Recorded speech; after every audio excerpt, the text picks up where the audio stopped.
What we need is leaders who have a balance and a mix of various things. The one is without a doubt performance currency, this ability to understand what drives the competitive position of an organization. And organizations are not PowerPoints, they're not balance sheets, they're not coffee shops, they're human beings, they're me and you.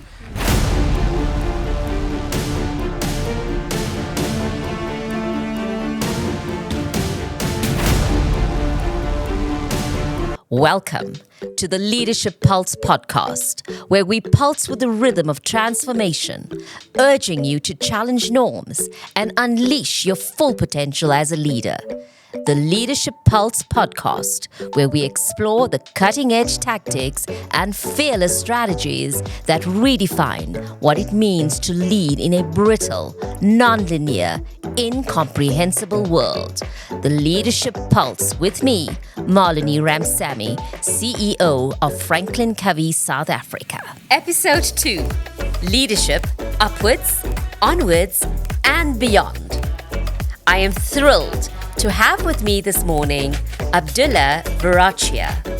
Abdullah is a highly regarded and sought-after global strategist and advisor known for his expertise in helping companies navigate complexity, disruption, and change. With significant expertise in strategy, innovation, and disruption, Abdullah facilitates numerous high-level strategy sessions and breakaways for companies and government, and is an authoritative speaker on the world stage regarding these matters. Abdullah is an HBS alumnus and is currently completing his PhD in strategy and dynamic capabilities. His teaching excellence is complemented by contributions to seminal works, including his best-selling book, Disruption Amplified, Reset, Rewire, Reimagine Everything. Welcome, Abdullah. I'm so excited to have you here this morning. So, why don't we get started with you telling us a little bit about who is Abdullah?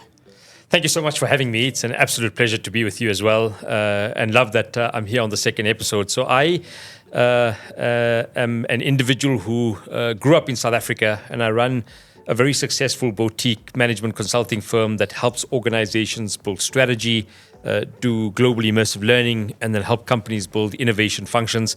I also head up faculty for strategy, sustainability, and digital at Gibbs, the business school. And then I sit on a number of boards. And people often say, Abdullah, is that a busy life? Is there a lot going on? And I say it's a virtuous cycle. The better you are in helping companies build strategy, the better you are in educating people through leadership development, the better you are in helping guide companies in terms of the direction that they're going into as a non-executive on the board of many of the companies I serve in. And that is so amazing that you talk about all of these amazing things that you do. And as I was preparing for our time together, I was looking at all of your achievements to date, and I look at you and you think like, wow, you're like just so young. How have you been able to get to those kind of levels of achievement at such a, year well beyond your years? So I think Botox helps, right? Maybe the young looks from the face, but in reality, I think it's a brilliant question because it's something that everyone grapples with in terms of how do you actually build strategy at an individual level. I always say to individuals I work with that we're fantastic at building country strategy. We're brilliant at building company strategy or business unit strategy, but we never talk about personal strategy. What's the direction that I am taking in as Abdullah or Marlinie or the people that we both work with in many parts of the corporate sector, both in South Africa and any other parts of the world? What is your strategy? What is the direction that you're going to take? And I often say that the strategy we have in organizations has real applicability and direct translation in terms of personal strategy.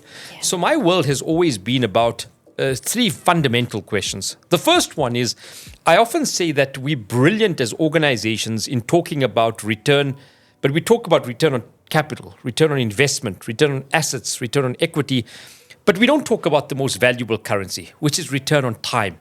How am I spending my time? What are the things that I am putting my time into? And does that feed my overall purpose, my DNA, my reason for existence, where I want to go in? And we can end up doing thousands of things that actually don't feed that purpose. And we've got to be quite relentless in terms of saying, what am I spending my time on? And what should I stop doing as an individual? So that for me, that's been a central question all the time. Yeah. The second one, and I actually watched a beautiful video by Blake Lively the other day where she spoke about her husband, Reynolds, in terms of when he arrives at home every day, he is a present father. Yeah. When he acts in a movie, he's a present actor. Yeah. And that's been a central question for me is how do I show up as my full self in everything that I do, that I am in this conversation chatting to you, and that's what I'm focusing my time on. That's my dedication. When I go home and I spend time at home, I might be a strategist in my day-to-day, but when I go home, I'm a father. I need to play hide and seek with my kids. I might translate some of that strategy work in terms of where I might hide in the house. Yes. But in reality, that's the second part. And the third part, which I think is particularly important, and we don't put emphasis on this, is what is my social capital? Who do I surround myself with?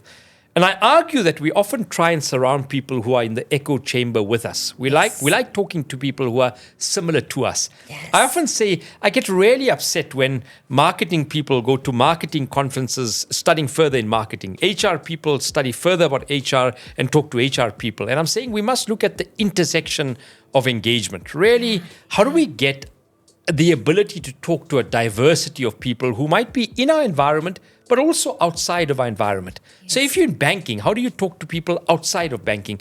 If you're in retail, how do you talk to people who are in totally different sectors to you? And the question for me and you is, how do we actually talk to people who are in other spaces that are outside of our core discipline? So in summary, after a very long discussion, and I speak for a living, as you know, is really what is the return on time? Yeah. Number two, how do I show up present in every form, in every engagement that I have, irrespective of where it is, that I'm here, I'm present with you as an individual, and I give my focus and my intentionality. And number three, how do I learn by building the social capital, not by people who are similar to me only, but also a diversity of voices that I can really build my own perception in terms of what I learn and what I engage and who I speak to. I absolutely love that. And I love the way you have framed the three most important things that has allowed you to achieve the kind of successes, right? Really giving focus to your time. Where do you spend your time? Being absolutely present in the moment and letting the person that you are with know that you are fully there, immersed. And I love this idea of social capital and investing in the spaces beyond just where we find our expertise in. Yes. Because often, when you talk about that echo chamber, we do want to be revered for all of our great work. And so we therefore surround ourselves with those people that are going to make us feel great about who we are. And as we move into new spaces, there is that discomfort on, how will I show up here? And as I talk about that, what has really inspired me about, as I've read some of your journey, there was a statement that you made in a news article around your studies. And if I understand it correctly, you started off in law, correct? Yeah. And one of the things you said is that you shouldn't allow your future to be predetermined by what you study. And, as I think about these three things that you anchor your life on, where you're spending your time, how present you are, and your social capital, I'm interested in hearing a little bit about that. As we talk about this space, the leadership pulse, we're talking about that feeling on your skin, right? And those words are really profound. Talk to us a little bit about that as, we have a number of leaders that are listening to this and they may be, hinging their careers on that qualification that they have. Yeah. So unpack that for us. Brilliant. I think a few things. I think the one is we often define success by a one-dimensional view in terms of success, which is obviously the intellectual ability of an individual to have succeeded in an environment. And I don't discount it in any way. Being a faculty member at business schools across the world, I don't discount it. But I do think we must actually speak about other forms of how we look at success. So one of the things that's particular about me is the vulnerability of leadership, the ability to be vulnerable in terms of the journey that we've all been on. And you and I and so many of the leaders in our society didn't arrive where we are today just with a magic wand. They've been ups and downs. They've been difficult periods. They've been intersection points where we never had the answers. And the difficulty with that is to be able to honestly and authentically share some of those. So when I grew up, I had no idea what to study. My decision to study law was based on watching, I guess, too many series at the time. Today it might be Suits. I guess it was LA Law back at the time. Yeah. And the suits looked fantastic and the offices looked great and the buildings were fantastic. And that was one of the decisions that I took to be able to go in a certain direction. Yeah. But sometimes you go in that direction. You might have decided that I'm going in this direction. And when you get there, it might not be the destination that you anticipated. Yeah. Perhaps it's a destination for somebody else, but not for you. And really then sitting back and being vulnerable with the fact that I might have studied in this direction. I might have spent so much time thinking about and dreaming about this career, but perhaps it's not the career for me, something that you've got to be honest about. Yeah. And so let me be honest. Was it something that at the time I thought, Abdullah, I'm just going to change career? No, it was probably the most frightening, most difficult, most fraught decision in terms of saying, I want to do something else with my life. Yeah. And thankfully it worked out. Yeah. But one of the things that it then gets me to think about is how do we get people to appreciate the whole self? Yeah. And for me, the whole self is, one, what drives you? What are the things that actually in the belly feed your soul in terms of this is what excites me. This is what drives my passion. And I often say to people, don't think about it in terms of a graduation certificate only. Think about the last 15, 20 years of your life and reflect on your personal life, your home life, your family life, your work life. What are the things that actually got that fire in your belly? And write them down. Number two, what are the things that you're particularly good at? That you know this is a capability or a skill or an attribute that I have that I know I can better hone in on.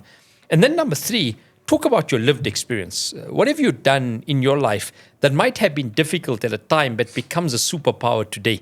And so I've had lots of difficult periods in terms of ups and downs when I was growing up, throughout my career. And at the time, it was difficult, Marlinie, but today it's become a superpower.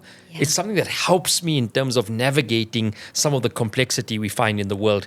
And so those are some of the things that I think are particularly important, because we can so easily become pronounced that where I grew up or my life experiences or what I studied defines who I am, but it doesn't. Yes. It does have an important part of the ingredients of your recipe and your story. But how do you take those ingredients and bake something that actually is truly and authentically yourself? I love the framing of how you arrive at authenticity. Right. And I love the fact that you're talking about this idea of the choices that we make relative to that fire that's burning inside of my belly, that passion that I ultimately make my money-making model, right? My engine that will give me that career that when I wake up every morning, I'm not waking up to do a job, because it fuels that fire inside. I love that. And it also aligns to the work of Kavi, right? When we were chatting earlier on, you're talking about reading the 7 Habits, and an anchor piece is I'm a product of my choices, not my circumstances. And when we see people like you, Abdullah, you're soaring the skies, you're doing great work, and people think, it must have come easy. And you hear behind that it might not have been easy, right? Tell us a little bit about some of your struggles when I know you were excluded financially from in order to complete your studies. What happened? How did you lose 150,000 Rand? Talk to us a little bit about that. Sure. So, my dear friend, Professor Nick Bernadel, often says the opportunity of a lifetime must be taken in the lifetime of the opportunity. And often we don't realize when that opportunity of a lifetime. So let's bring it back to Stephen Covey. I went to school out in Mpumalanga in the bush in the middle of nowhere. In Nelspruit, but we went for a leadership camp in the bush in the middle of nowhere. And I remember sitting in this bush, and two things happened during that week that we had. And we had 3 classes, 76, 24 in each class. And I remember sitting there, and my principal on the one day came with a piece of paper and said, we as a school have been invited to a United Nations debating competition. And his next response was, who wants to participate? Next week, Thursday and Friday, you have to go to the provincial competition. We all kept quiet because we didn't have public speaking or debating at the school. And I don't think we had a cooking clue in grade 11 in terms of what was the United Nations. And so he then said, next week, Thursday and Friday means that you'd have to miss school. And at that point, I said, Abdullah, 2 days of school, pick up your hand. And I said, Tsakani, pick up your hand, the guy next to me. That decision changed my life. The principal did that. And after announcing that, he actually introduced us in this bush, in the forest, in the middle of nowhere, to the 7 Habits of Highly Effective People by Stephen Covey. I'd never heard of Stephen Covey. I've never heard of the 7 principles. And so those two things happened intersectionally at the same time. What happened inadvertently was because of this decision to miss a day of school, I ended up going to the provincial competition in Nelspruit.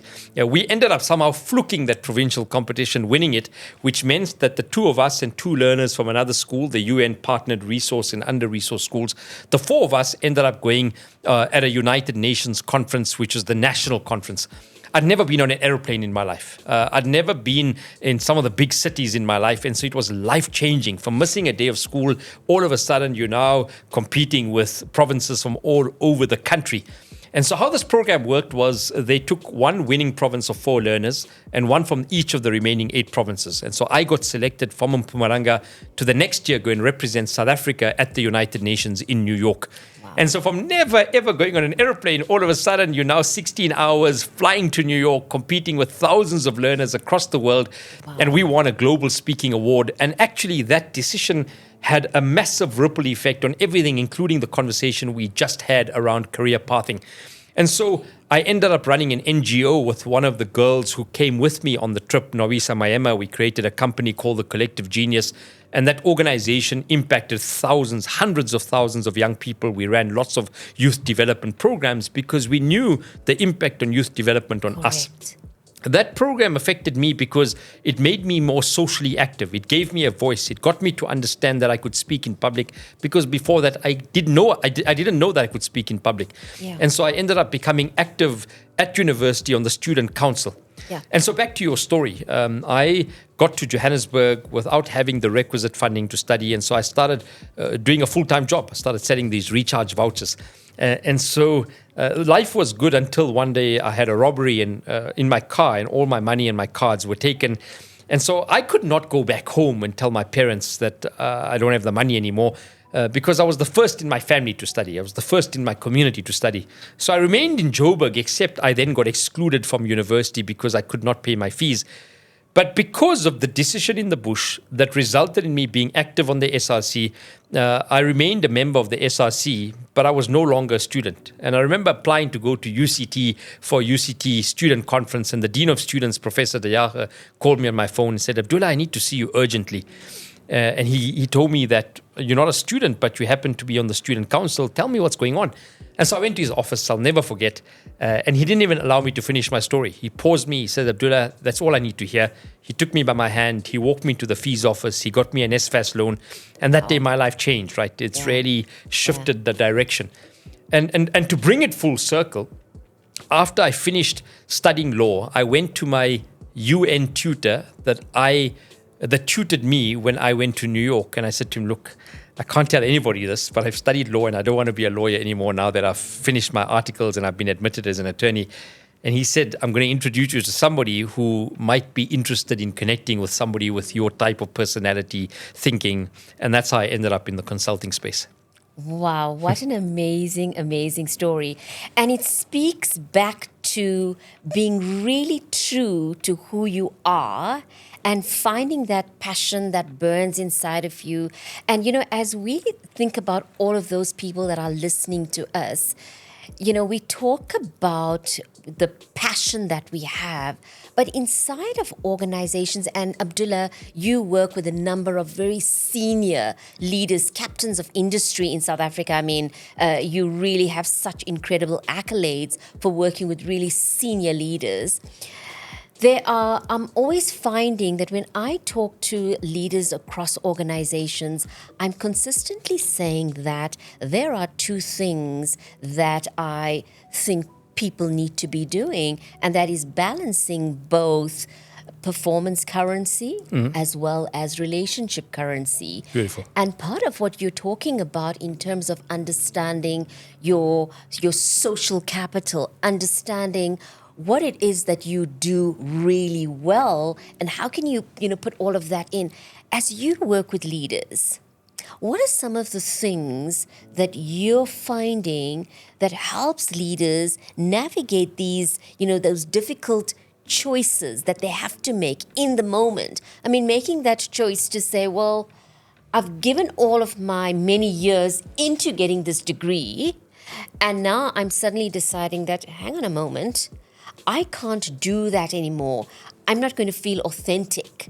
How do you help leaders journey through that? Sure.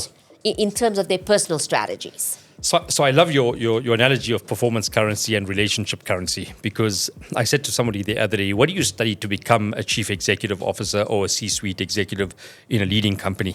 And it's very difficult to answer. And I know there's lots of discussion around a CA being a route to CEO, but I actually know. I think what we need is leaders who have a balance and a mix of various things. The one is without a doubt performance currency, this ability to understand what drives the competitive position of an organization. And organizations are not PowerPoints, they're not balance sheets, they're not coffee shops, they're human beings. They're me and you. They're how do I galvanize the workforce and the people who I work with and the people within my stakeholder environment in such a way that we in concert can drive the performance of the organization. The second one, which is the relationship currency, is often misunderstood, that people think that being a leader means that you always have to make nice decisions for people in such a way that they like you. No, actually being a good leader sometimes is making tough decisions. Yeah. Being a good leader is being able to be truly authentic and real in terms of having the tough but necessary conversations when people are not performing. Because if you're not able to drive the growth of an organization and you're acting outside of the direction and the mission that we're going into, then you're not acting in the best interest of the organization. And so sometimes leaders have to take tough decisions. They have to make tough calls. They have to have really difficult conversations in terms of the people that work with us. At the same time, we have to acknowledge and appreciate and value the people who actually contribute to organizational culture, that contribute to the strategy of the organization. And so maybe the few things that I think are particularly important for senior leaders, especially in the world that we're going into, is one, this ability to sense make, to really understand what's happening in the external environment. We're in a world where turbulence has become quite pervasive, and actually it's become normalized that we are going to go into a world where turbulence is going to become the reality that we find ourselves in. But as I often say, that in a world of turbulence, it's not the turbulence that matters. It's our inability to make the right choices to respond to the turbulence. Right. So think of a pilot, right? When he or she faces turbulence, they don't off the aeroplane. They go up or they go down or they navigate through the turbulence. Correct. And so one, the ability to make sense of what's happening in the external environment, whether it be politically or socially or environmentally or digitally or in the market that we're operating in, what is the consumer environment that we find ourselves in or the competitive position. So using that external environment to make sense and then to translate that into what does this mean for our organization. So I think sense making is going to become a really important characteristic for senior leaders. Okay. The second one is to lead with the right mindset and this ability to understand that we will face a number of challenges on the road, but how do we find ways to be much more agile and responsive as senior leaders, and how do we bring our people along?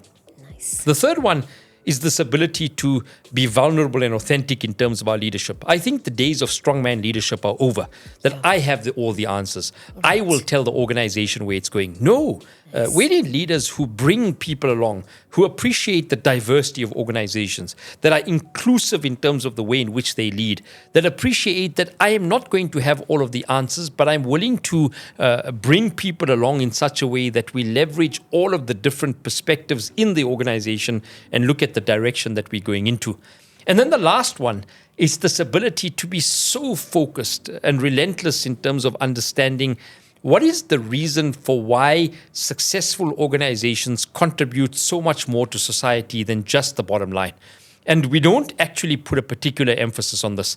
If I think of a bank that's employing more than 50,000 people, the societal impact in terms of the contribution to the 50,000 people, the enabling effect that they have on thousands of other people, the contribution to the fiscus, the contribution to innovation in terms of growth is particularly important. And so sometimes we must appreciate the enormous responsibility that comes with leadership, which is that it's not about me, but it's about the much broader collective that are part of the organization, but also the society that I live in. I'm so intrigued by each of those pieces that you've mentioned that really sets great leaders apart and, which aligns so well with how we define leadership as well. And, really looking at who they are and how they think, which is perfectly aligned to what you're talking about. How do we think about my role? Am I here to demonstrate that I'm the all-knowing and, the greatest being that this organization has ever had? Or am I here to really inspire those around me to bring their best selves, engaging people as whole people? Yeah. And the four things that sets great leaders apart, as you've so eloquently stated, is who they are and how they think. The who they are is that credibility that they bring, right? And in the absence of that, you cannot help people navigate turbulences because, Abdullah, as a strategist yourself, you will also attest to the fact that people don't follow strategy or nice ideas. No. They follow credible people. 100%. They follow credible leaders. Yep. And in addition to that, they have got to have the capability, right? Because you can't just be a nice person. No. And not have the skills or the talents or the, that know-how.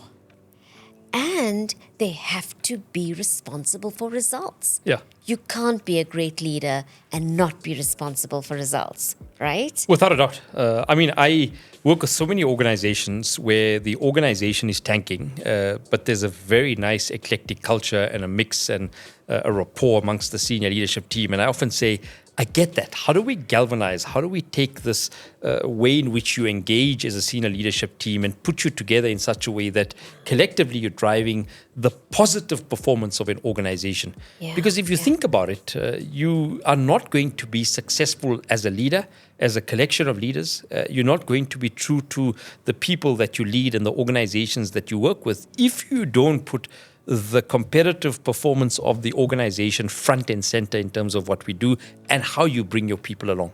Nice. And what that's reminding me of is the definition of leadership and how it differs perhaps at various spaces. When we talk about leadership, we're saying leadership is a choice. Yeah. It's not a position. Yeah. So, and that idea of how you bring people with is, imagine a leader that recognizes that all people in my business are leaders. So they have an entire organization of leading and existing inside of this business with a leader's mindset.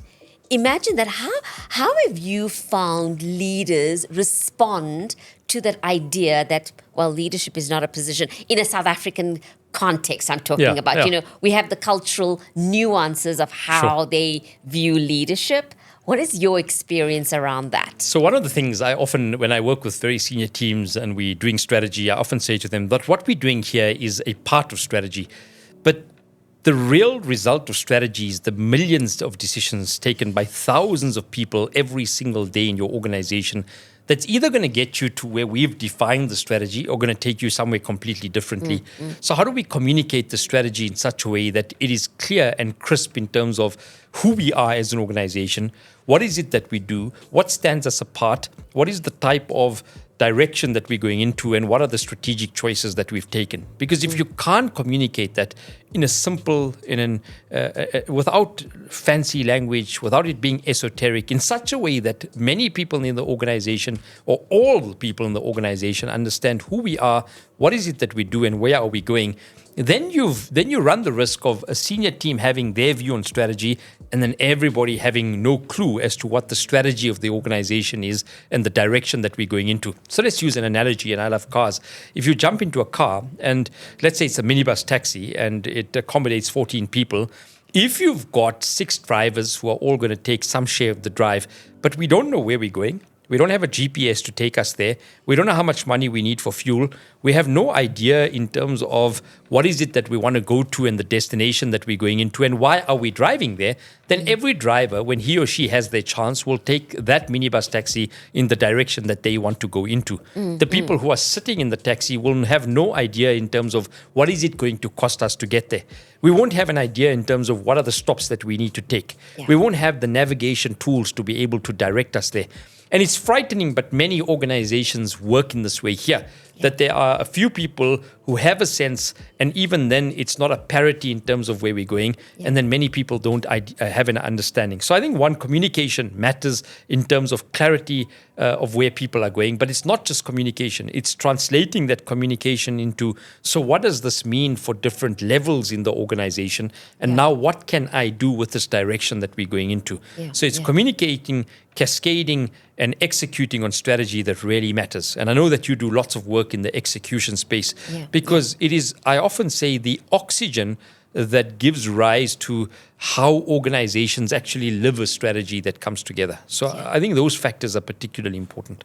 Yeah, I love that, because when we think about strategy and execution, there's almost 2 sets of players. Strategy is a top-line game, right? Yeah. And execution is a frontline game. 100%. And you need that absolute clarity of terms, translation, and accountability, both from the top line all the way to the front line, in order for organizations to see the results. Otherwise, you're going to have people that are driving a taxi without an idea of where they're going, no navigation systems, and completely in the dark of, okay, I'll do my little bit, but I have no idea how what I'm doing is contributing towards the highest priority of the organization. Yeah.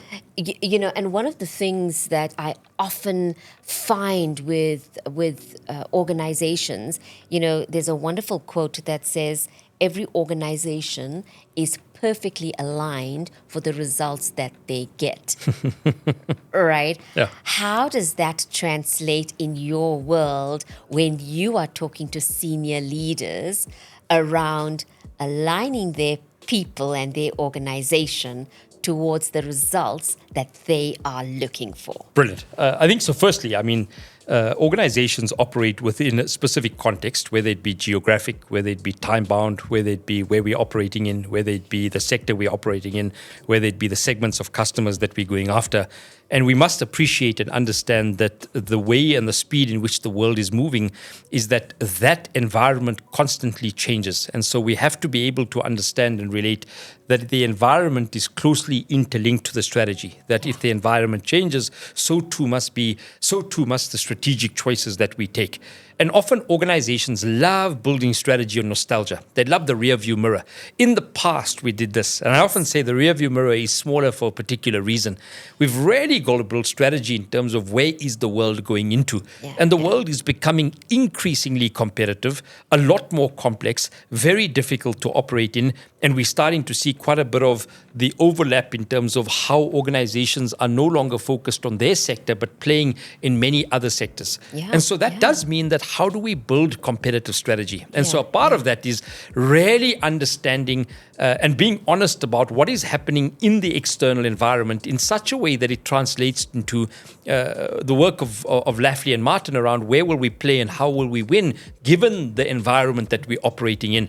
And so the reality is, I often say the days of having a narrow lens as a leader where you think about your sector and your geography and your environment that you're operating in, or even a leader who is in marketing only thinking about their world, or in HR thinking about their world, or the CFO thinking about finance is gone. You've got to have a much wider lens today. That wider lens requires you to be particular about understanding what is happening in the external environment, not because it's nice to talk about, because that is the canvas you're painting on. And the canvas you're painting on determines the colors or the combination of colors that you use on that canvas. And so if you think about it, the canvas is evolving all the time. Your colors, which is your strategic choices, must respond to that canvas that you're operating in. Correct. And then you've got to ask, do we have the skills as painters to paint on this canvas? Correct. And so I might have had the skills at a particular time, but maybe I need some new skills. It's what Kavi speaks about as sharpen the saw, right? It's constantly thinking about what skills and capabilities do I need to be able to operate successful organizations in the current context. Nice. Yeah, absolutely. You know, we keep talking about this turbulence. We keep talking about these changing times. And what I just recently read an article around this move from everybody knows VUCA it's the constant, it's where we are. In fact, we wake up to VUCA. Yeah. But that transition that's happening right now is the Barney world, right? It's brittle, it's anxious, it's non-linear, and, it's incomprehensible. Yeah. And when you talk about leaders that need to have this broad lens of what's going on their landscape, they need to be attuned to why a Barney world, when we talk about brittleness, what systems that we've known for, known about all our lives, we've lived in or worked in an environment for 30 years, a system that we thought we could rely on is no longer stable.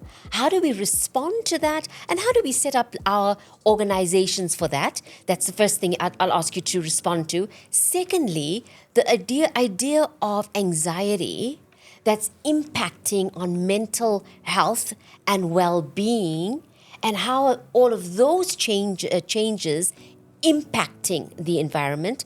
Thinking about a non-linear environment where we have to think on our feet. We've got to recognize that we've got to upskill people around us. And the last thing around the new world is it's being incomprehensible. We can no longer just say, if this, then that. Yeah. It is far more complex than that. How do we help organizations and leaders to navigate that, moving away now from VUCA to Barney? Sure. So if you think of VUCA and the transition to Barney, and Gert Leonard beautifully puts it, he says, when the world is volatile, you've got to respond with velocity. You've got to be faster, you've got to be quicker, you've got to be more responsive and more agile to what's happening in a volatile world. He says when things are uncertain, you've got to be unorthodox. You've got to swim against the grain. You've got to look at things differently. You've got to create more different value propositions into the market.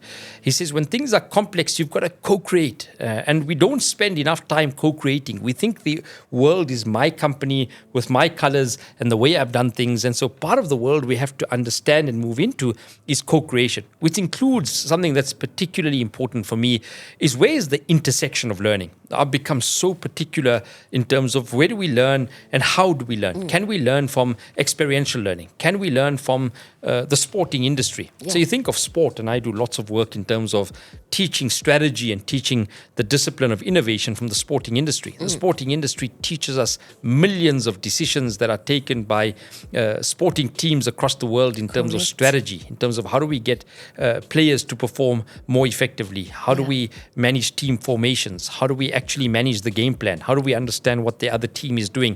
How do we look at the data and the analytics in terms of what they've done historically? The sporting industry teaches us brand and marketing. How do I actually market the team that I am representing in such a way that it's got the best deal, it's got the best endorsements, it's being able to get the right type of focus in terms of eyeballs. And so co-creation, he argues, is important. And then finally, he says, when things are ambiguous as they are, you have to be awesome. And awesome is the small stuff. In a world with so much of noise, with a fire hose of information coming at us, how do you remain awesome, and how do you deliver awesome in everything? Awesome in how I come across to somebody. Awesome in how I position my personal brand. Awesome in how I relate to people. Awesome in how I communicate to people. Awesome in how I tell people or engage with people or communicate to people in the strategy that we're building. It can't be that you stand up and say, this is our strategy. There must be another way. I've been relentless in terms of how do we communicate strategy in much more beautiful forms than the traditional. And so you've got to be awesome. Which then brings me to the second point, right, is leaders are every day waking up to intensity in terms of how something that's happening in another part of the world affects the economy that I'm operating in, which then translates to affecting the consumer environment, which affects the availability of money and disposable income in a market that is grappling with it at the moment. And so it does mean, how do I become more effective? And I always say that Usain Bolt would not have run, we're coming to the Olympics now, would not have run the 0 to 100 in under 9.7 seconds if he was performing at 50%. And so many leaders I meet are performing at 50%. We're running on a treadmill without stepping off the treadmill. We are dancing on the dance floor without going to the balcony. We're not spending time on putting our own oxygen mask before putting on somebody else's oxygen mask. And then think about it. Would you have had the phenomenal success of Usain Bolt if he was running at 17 seconds, the 0 to 100? I think I would have beaten him, right? And so my question is, how do you make sure that you take the time off? How do you make sure that you put on your oxygen mask? How do you make sure that you spend time on reflection? We spoke about return on time. How do you make sure that you're not just running on the treadmill all the time, but you're stepping up the treadmill to be able to spend time on what matters? How do you remain present when there's so much of information coming at you that you're not coping with regard to your Outlook entries and the emails that are coming at you? Work is not email. Work is not meetings.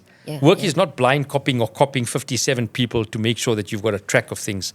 Work is creating an environment that is enabling and exciting in such a way that you build successful organizations. And so I'm saying, how do you spend time on self? Because the more you are focused as a leader and you're spending time on self, the more effective actually you are as a leader. I so am inspired myself as I listen to that idea of leaders spending time reflecting on their own worth and contribution. You know, whenever we work inside of organizations, we're always saying to them, you know, our number one thing, our end in mind is to ensure that people are able to say, I am a valued member doing meaningful work in an environment of trust. In order for people inside of your organizations to say that, with absolute conviction, as a leader, you need to spend time reflecting on how are you leading? What are the things that you are putting in place, right? There are very many challenges, as you may know, from a leadership perspective in our country, from whether it's personal leadership, leading self, leading others, leading the organization, or indeed leading this country. My question to you is, we know there are very many leadership development programs out there. Whilst there are so many leadership development programs out there, why do we not find a plethora of leaders running around? Why is there a deficit? All of these things that we are talking about, it's not rocket science, Abdullah. What do we need to do? How do people like you and I help bridge that gap? What do we need to do? How can we go out into the world and help bridge that? What should we be doing? Yeah. I think a few things. I have become really concerned about the pervasive impact of workplace toxicity. I see it all the time that workplaces have become particularly toxic, fraught with politics and the political environment. And we often we translate that politics happens with politicians. No, I find so many corporate organizations really inherent in terms of the way politics plays out in those organizations. And I'm not saying that organizations must become kumbaya spaces. I'm saying that how do we give people the ability to navigate the complexity that we find within the workspaces that we have? And you've articulated it as leading self, leading teams, leading others, leading the organization and leading society, right? And so part of that is saying, how do we look at the roles we have in terms of leadership? Because we have understood that leadership, we often defer leadership to the next, right? So I often work with senior managers who say to me, no, it's the GMs. The GMs tell me it's the ExCos. The ExCos tell me it's the CEO. The CEO says, well, I'm responsible to the board. And I say, no, how do you lead today? You can't wait for the day when you're going to get a certain title or a certain paycheck to lead. Leadership happens now. Leadership happens when people are seeing how I behave, no matter whether I'm talking or not. Leadership happens when I show up in a particular way. Leadership happens in terms of how I treat other people within the organization, irrespective of rank or title or position. Wonderful. Leadership happens in terms of how I behave in the way in which I take decisions within the organization. And so sometimes we have to start understanding how do we role model our role as leaders. You are a leader when you are being watched and seen, and also when you're not being watched and seen. Correct. You are a leader in terms of the word that you use in how people trust whether you are a leader that I can trust with information, that I can trust to take us in the right direction, that I can trust is not here to be able to play political games, but things in the right way, in such a way that is important for the organization. Yeah. And so the question was around leadership development. Why is it that leadership development is not creating the type of leaders that we need in a much more complex society that we find ourselves in? I think the one is we must move away from thinking leadership development is an event, right? I think we must be so much more focused around what are the attributes and the skills and the capabilities and all of the capitals that are needed for leaders to navigate a very complex world. And then we must understand that every leader has different needs and requirements in terms of their leadership, right? Their leadership journey. And so where you are currently, Marlinie, might be very different to where I am. And it's this honesty that I have limitations as a leader. Right. And what are the needs that I need to be more effective as a leader? Yeah. And sometimes it might be the things that you think are your superpowers but aren't. Because maybe you think I am a strong person leader, but maybe that's not the leadership that's needed of you. And maybe your leadership development journey must be introspection in terms of how do I lead with more empathy, correct, with more understanding, with more awareness. Maybe somebody else is a too nice a leader, doesn't take tough decisions, yes, doesn't hold the performance capital to account, doesn't hold people accountable in terms of the work that they do, yeah, wants to be liked only in the organization. And that person needs a different type of leadership intervention. They need to be focused on how do I lead with performance? How do I lead with results? You can't be saying that I lead a fantastic sport organization or football club where we have fantastic team drills and things are working out, and then you're losing every weekend on the sporting field. It's a vicious cycle that goes downwards. You'll be relegated, you lose all your responses, and you're not going to be successful as a club. Yeah. You know, what I'm hearing you say, Abdullah, is this: what leadership needs is that almost near perfect balance of character and competence, right? Who they are, how they think, what they do, and the results that they get.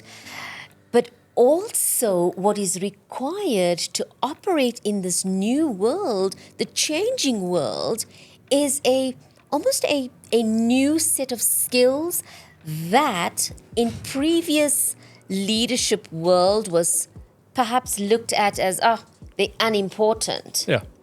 So I have a list in my mind, and some of the research is talking about what are some of those future fit skills. What in your world are some of those before I share some of mine? Yeah, so I always say that anything that can't be digitized or automated will become so much more valuable. And so the skills that we thought were particularly important, most of those skills are being digitized. They're being automated. We've got AI that can replace a lot of the skills that were considered to be technical skills and particularly important.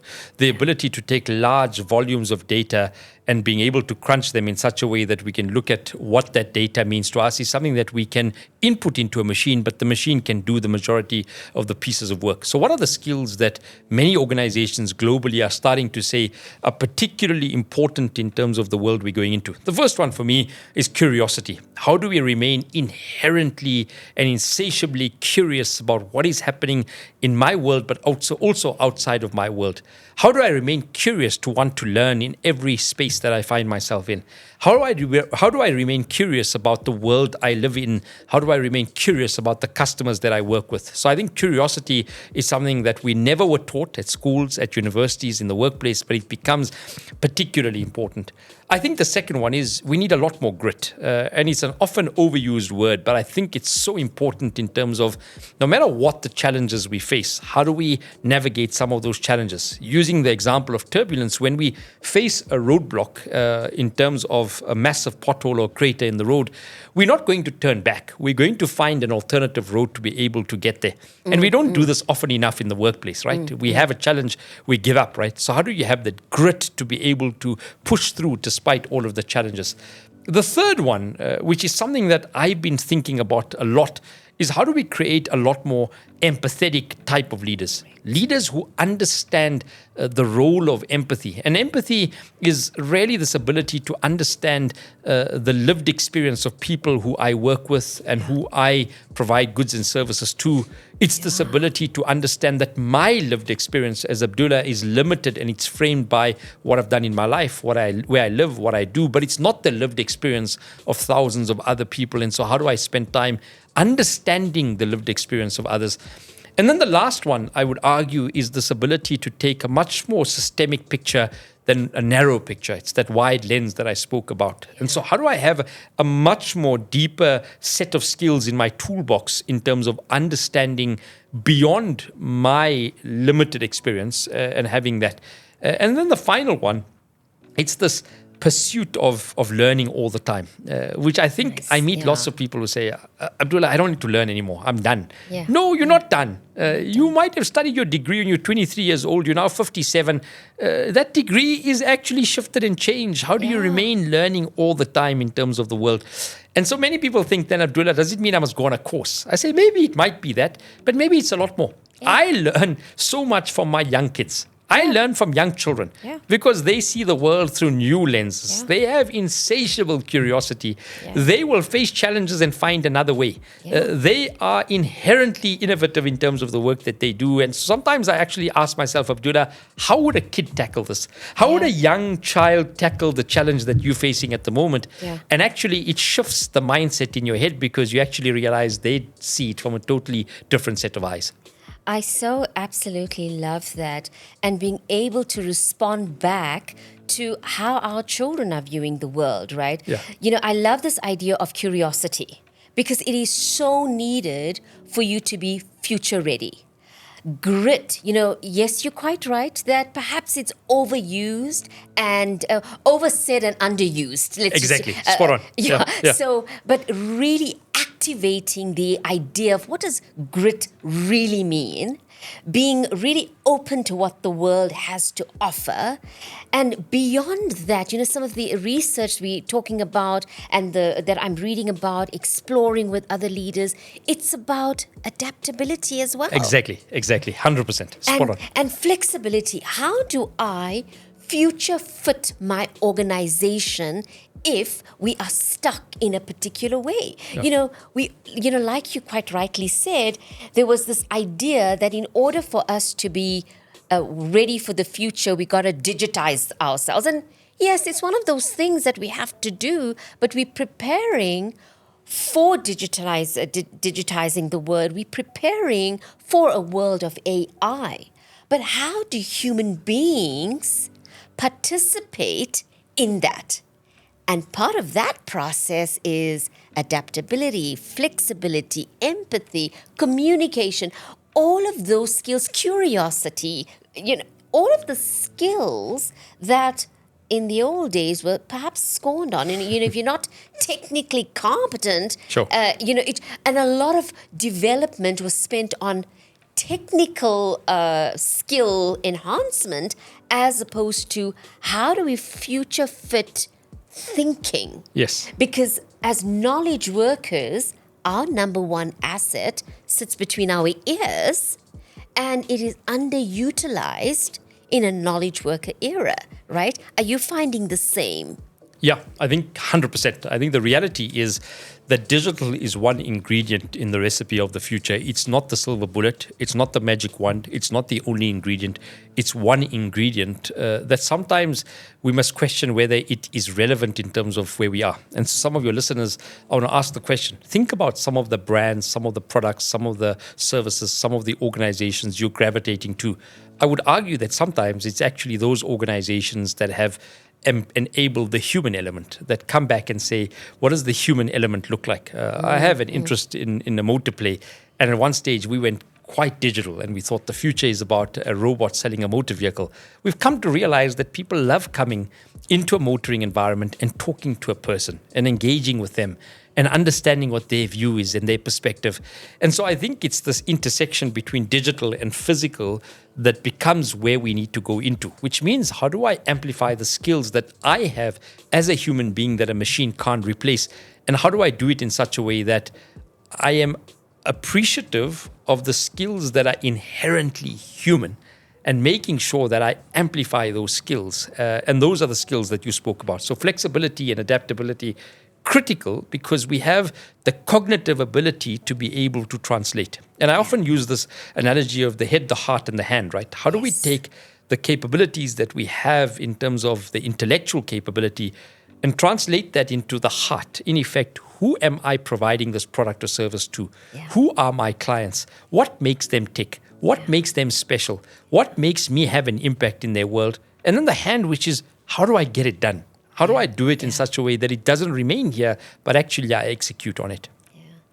I love that analogy. And when I talk to leaders around that, I always say, remember that you will never be able to pay people enough. So you pay them for their hands, but you'll never be able to pay them enough to bring their hearts and their minds and their spirit. And the way to do that is to engage them as whole people so that people will volunteer their finest efforts towards the highest priority of the organization. And in order for us to navigate leadership skills towards that in a people-driven environment where humans are at the center, we must recognize that people operate on a set of principles. And, at the center of all of the Kavi work, you would see is the idea of principle-centeredness.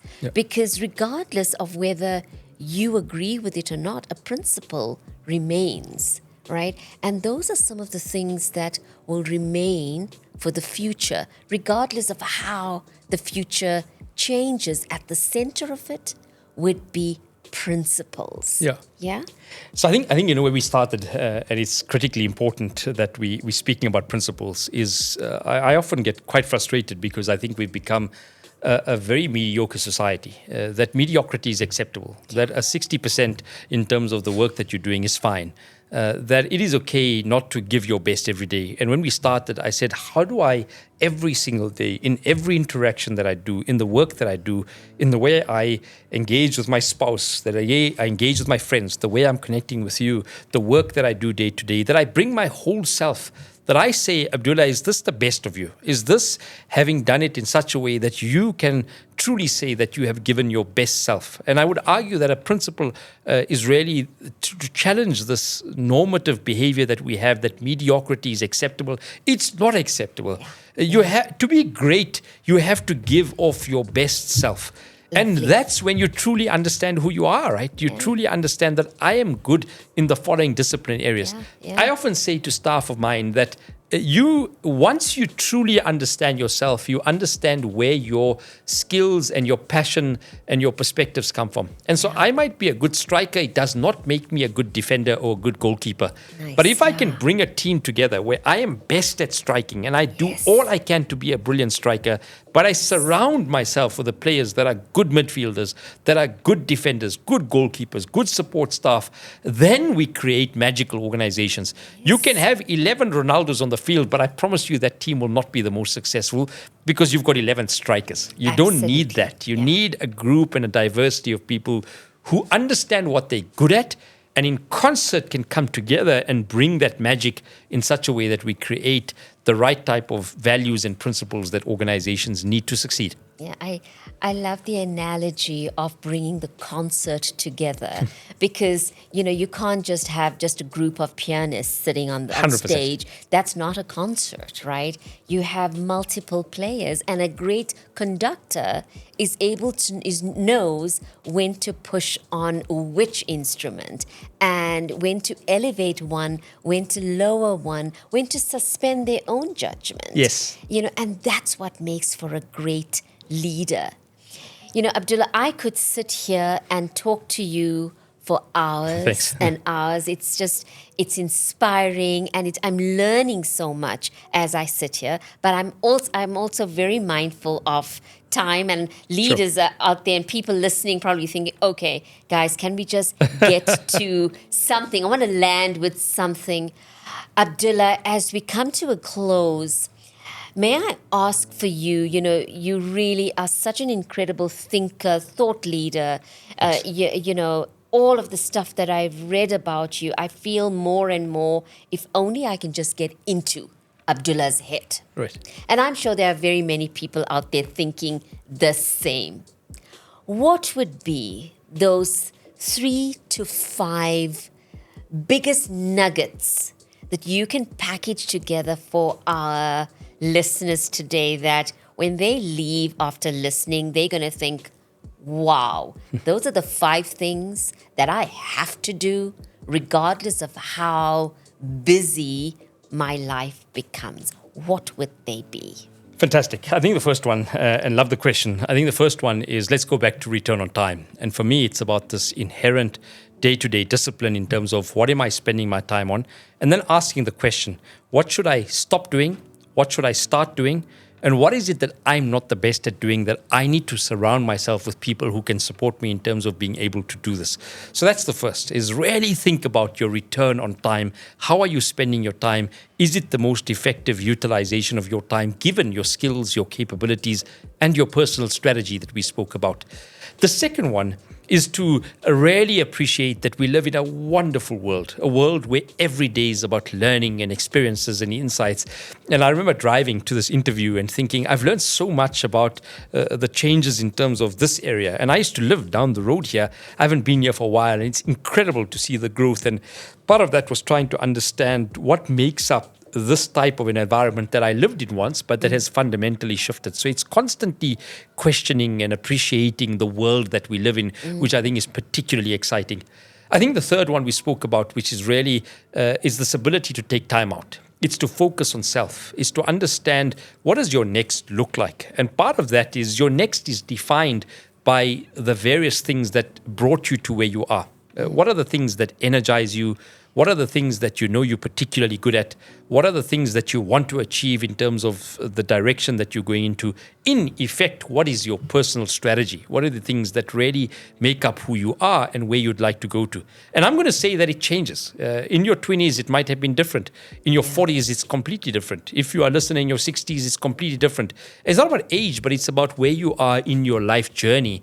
And that requires you to be really authentic and vulnerable with self in terms of what is it that energizes me? What is it that makes up who I am as an individual? And how do I take all of those ingredients, and they would be different for various types of individuals, and how do I put them together to be able to enable my next, to enable what is it that's going to get me to be much more successful? And then the last one, and I don't think we do enough of this, is how do you have fun in the work that you do? And you have fun by appreciating that you're not going to be the best at everything, but you know what you're good at and your contribution you make. You have fun by appreciating that you are real and authentic in terms of where you'd like to go to. And it's different for everybody. Some people are motivated at a particular time by money. Some people are motivated by the type of work that they do. Some people are motivated by learning. And so start to get to really engage with yourself quite deeply. It's not a 1 hour exercise. It's really introspecting quite deeply in terms of that. And so then you have fun, because every day you start to appreciate the work that you do and the contribution that work makes to your own personal journey, to your organization, and even to the society that we live in. And then finally, and this is particularly important, is despite all of the noise and all of the turbulence we've spoken about, Marlinie, the reality of the world we live in is that there are nuggets of excellence every day. A conversation like this, which both of us have really enjoyed, the ability to meet people who are having a massive impact in our society. Yeah. This weekend, I visited a business that has grown from 2 people to 31 people in a beautiful community doing brilliantly impactful work. Is stuff that excites me. Yeah. And so we must look not at the world from a one-dimensional perspective that things are going south because maybe the politics aren't working out or because the economy is not as successful, but we must find the nuggets, right? And the nuggets is where I love to live in. Yeah. Lovely. Thank you so much for that. Thank you. So there you have it, guys. It has been such an absolute pleasure, Abdullah. I have learned so much from you. And I really hope to have you back here Anytime. in that seat and perhaps talking a little bit more about what's going on your global immersions and all of those amazing things and some of the work that we may be doing together as we, navigate some of that. Well, thank you very much. And it has been just such a pleasure. Thank you for inviting me, and what a pleasure to spend some time with you and to connect with you and really see what is out there in the world we're living in. Thank you. Wonderful. Thank you so much.